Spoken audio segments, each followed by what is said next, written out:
So, first thing first, what can you do? Well, before we get into what you can do, we'll be looking at your mindset.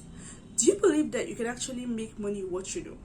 It's very super important that you believe that what you know how to do or what you can learn can pay you lots of money. So, what can you do?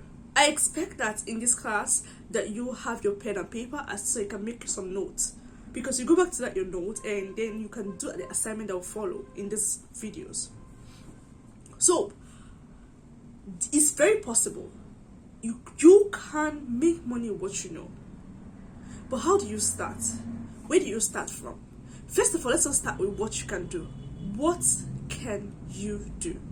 What can you do? Like, for example, I like to tell my students that it's first of all, you need to start with your strength.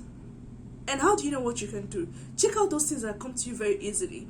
For some persons, they have this creative ability to draw. Some people have this creative ability to see artistic, see art in anything. While some persons are very, very good with communication. Some are very good with listening. And some are very good with writing.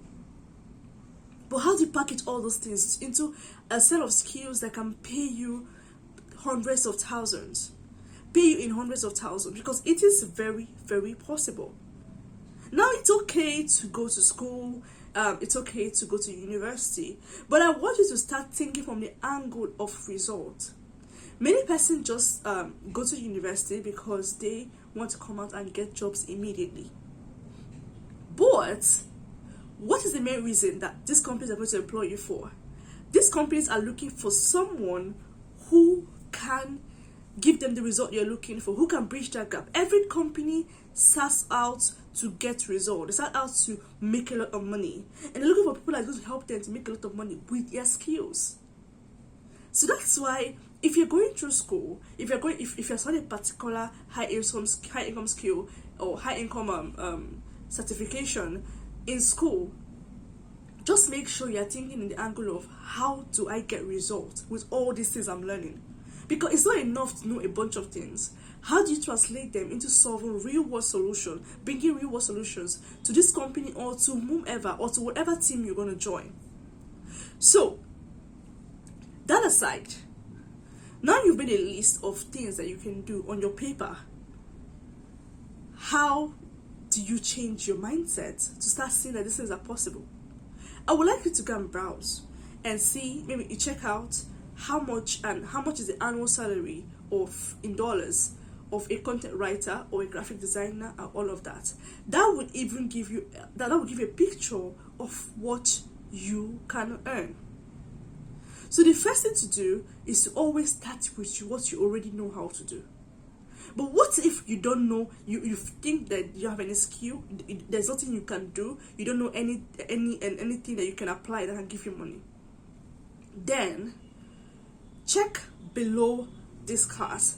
You will see a list of different skills, or you can even Google them. Just type in your Google search engine and type in high income skills, and you'll see, or you go to the blog section of this website and you will see different skills that you can pick and you can learn. So you have a skill, you have something that you already know how to do, but you don't know how to package it. Or you've already picked out a skill you're interested in and you're thinking of how you can learn it and how you can package it and how you can monetize it. Now that you know all these things, let's start. Let's start with the rule of money. There is a rule of money. And that rule is you have to offer value that people need for them to pay you money for it. So it's not just about your skill. It's not just about what you know how to do. It's also about who needs what you know how to do. Because the money you're looking for is in someone's hand. The money you're looking for, someone is holding it. They have a need, you have a skill. What solution can your skill provide so that this person that has the money can pay you money for it? If you always think from the angle of solution, you will make a lot of money. Now, every skill have a place. The question is, how can that skill solve problems for whoever will be able to pay for it?